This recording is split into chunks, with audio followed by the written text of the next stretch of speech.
ஆமென் அல்லேலூயா. உங்கள் யாவருக்கும் என்னுடைய அன்பின் வாழ்த்துக்கள். நீங்கள் யாவரும் சுகத்தோடும் நலத்தோடும் ஆரோக்கியத்தோடும் இருக்க வேண்டும் என்று உங்களை அன்போடு கூட வாழ்த்துகிறேன். பாருங்க,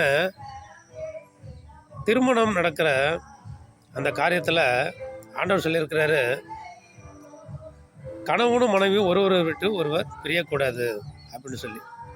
அப்போது அவங்களுக்குள்ள அந்த அன்பு இருக்கணும், கணவன் மனைவி அன்பு இருக்கணும். ஆண்டவர் அப்படி தான் படைத்தார். உங்கள் தாயும் தகப்பனை விட்டு நீ உன் மனைவியோடு இசைந்திருப்பாய் அப்படின்னு சொன்னார்.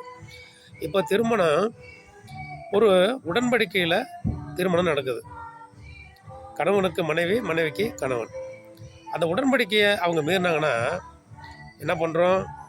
பொண்ணை பார்க்குறாங்க, எல்லாம் பேசுகிறாங்க, திருமணம் பண்ணுறாங்க. இவங்க தான் ஊருக்கு தெரியும், உலகத்துக்கும் தெரியும், சொந்த பந்தம் எல்லாருக்குமே தெரியும். இவங்க தான் மனைவி, இவரோட மனைவி இவங்களோட கணவர் அப்படின்னு தெரியும். அந்த உடன்படிக்கையை அவங்க சில நேரங்களில் தன் கணவனை விட்டு வேறு ஒரு நபரோடு அவங்க பாவம் செஞ்சாங்கன்னா அந்த உடன்படிக்கையை அவங்க மீறிட்டாங்க. அதே போல் கணவனும் சரி மனைவியும் சரி, வேறு கணவன் மனைவி விட்டுட்டு வேறு ஒரு இடத்துல அவங்க தவறு செஞ்சாங்கன்னா அந்த உடன்படிக்கையை மீறிடுறாங்க. பாருங்கள், அந்த உடன்படிக்கை மீறிந்து கணவன் செஞ்ச தப்பு மனைவிக்கு தெரிஞ்சாலோ, மனைவி செய்கிற தப்பு கணவனுக்கு தெரிஞ்சாலோ, பெரிய ஒரு வன்முறை, ஒரு கலவரம், வீட்டில் ஒருவருக்கு ஒரு நிம்மதி இல்லாத ஒரு பெரிய ஒரு பிரச்சனை உண்டாயிடும். சில நேரத்தில் மரணம் கூட நிகழ்ந்துடும். இப்போ அதே போல் தான் ஆண்டவர் நம்மோடு கூட உடன்படிக்கை பண்ணியிருக்காரு. ஆண்டவரை ஏற்றுக்கொண்டோம், ஞானஸ்நானம் எடுத்துக்கொண்டோம், ஜீவ புஸ்தகத்தில் பேர் எழுதிட்டாங்க, அவர் ரத்தத்தினால் நம்ம மீட்டார்.